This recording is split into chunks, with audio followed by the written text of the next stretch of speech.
அரசு ஊழியர்களுக்கு புதிய ஓய்வூதிய திட்டத்தை ரத்து செய்துவிட்டு பழைய ஓய்வூதிய திட்டத்தை அமல்படுத்த கோரிய மனுவில் புதிய ஓய்வூதிய திட்டமே சிறப்பு என தமிழக நீதித்துறை தெரிவித்திருக்கிறது. இது குறித்த கூடுதல் விவரங்களை வழங்குவதற்காக நமது செய்தியாளர் நாகேந்திரன் இணைப்பில் இருக்கிறார். நாகேந்திரன், முழு விவரங்களை வழங்கலாம்.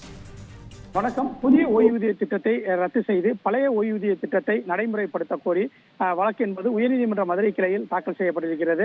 இந்த மனு மீதான விசாரணையில் மனு குறித்து வாதிட அரசு தரப்பில் கால அவகாசம் கோரப்பட்டதால் வழக்கு விசாரணையை டிசம்பர் 4ஆம் தேதிக்கு ஒத்திவைத்து உயர்நீதிமன்ற மதுரை கிளை உத்தரவு என்பதை பிறப்பித்திருக்கிறது. திண்டுக்கல் மாவட்டத்தைச் சேர்ந்த எங்கல்ஸ் என்பவர் உயர்நீதிமன்ற மதுரை கிளையில் அந்த ஒரு மனு ஒன்றினை தாக்கல் செய்திருக்கிறார்.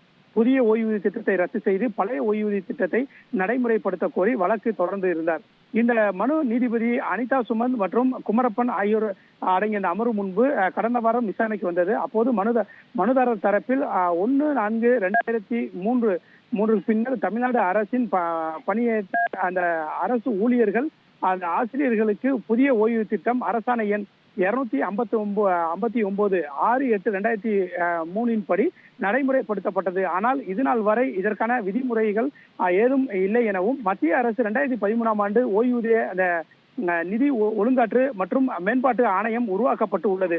12 ஆண்டுகளாக தமிழ்நாடு அரசு அதனை பின்பற்றவில்லை எனவும் ஸ்ரீதர் தலைமையில் அமைக்கப்பட்ட வல்லுநர் குழுவை பின்பற்றி அரசாணைகளோ விதிமுறைகளோ இல்லை எனவும் இதனால் ஓய்வூதிய பலன்கள் பெற முடியாமல் பலர் உள்ளனர் என்றார். மேலும் இதனைத் தொடர்ந்து நீதிபதிகள் மனு குறித்து அரசு தங்களது நிலைப்பாடுகளை என்ன என்பதை மனுதாரரிடம் தெரிவிக்க வேண்டும் என்று கூறி இந்த வழக்கை ஒத்திவைத்திருந்தனர். இந்த நிலையில் இந்த வழக்கு நீதிபதி அனிதா சுமந்த் மற்றும் குமரப்பன் ஆகியோர் அமர்வு முன்பு இன்று விசாரணைக்கு வந்தது.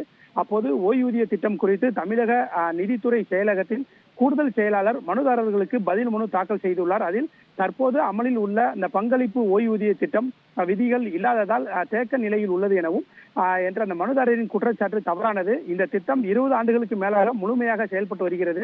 அக்டோபர் 2025 வரை பங்களிப்பு அந்த ஓய்வூதிய திட்டத்தின் கீழ் இறுதி தீர்வு அந்த கோரிக்கைகளுக்கு மொத்தம் சுமார் 54,000 விண்ணப்பங்கள் பெறப்பட்டுள்ளது எனவும் மேலும் இதுவரை 51,000 கோரிக்கைகள் தீர்க்கப்பட்டுள்ளதாகவும் அந்த பலன்கள் வழங்கப்பட்டுள்ளது என தெரிவிக்கப்பட்டிருக்கிறது. இது இந்த திட்டத்தின் உரிய அந்த அரசாங்க உத்தரவுகளின்படி செயல்படுகிறது எனவும் பங்களிப்பு ஓய்வூதிய திட்டத்தின் விதிகளின் இல்லாததால் தேக்கம் ஏற்பட்டுள்ளது என்ற மனுதாரரின் வாதம் தவறானது என அனைத்து செயல்பாட்டு மற்றும் கணக்கியல் நடைமுறைகளுக்கு முறையாக பரிந்துரைக்கப்பட்டுள்ளன என தெரிவிக்கப்பட்டிருக்கிறது.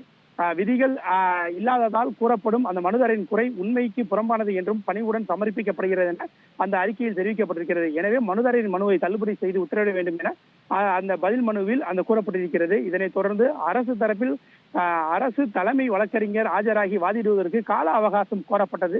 இதனைத் தொடர்ந்து இந்த வழக்கு விசாரணை டிசம்பர் 4ஆம் தேதிக்கு ஒத்திவைத்து உத்தரவிடப்பட்டுள்ளது. தகவல்களுக்கு நன்றி நாகேந்திரன்.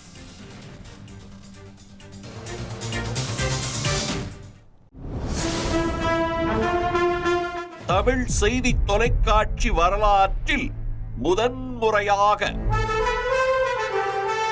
சட்டமன்றம், அரசியல், நிர்வாகம், ஆன்மீகம், தமிழ், கலாச்சாரம், தேச பாதுகாப்பு,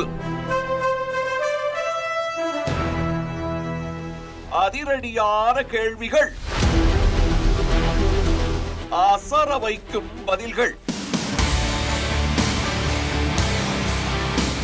தமிழக ஆளுநர் RN ரவி பங்கேற்கும் சிறப்பு நேர்காணல் நமது தமிழ் ஜனம் தொலைக்காட்சியில் விரைவில்.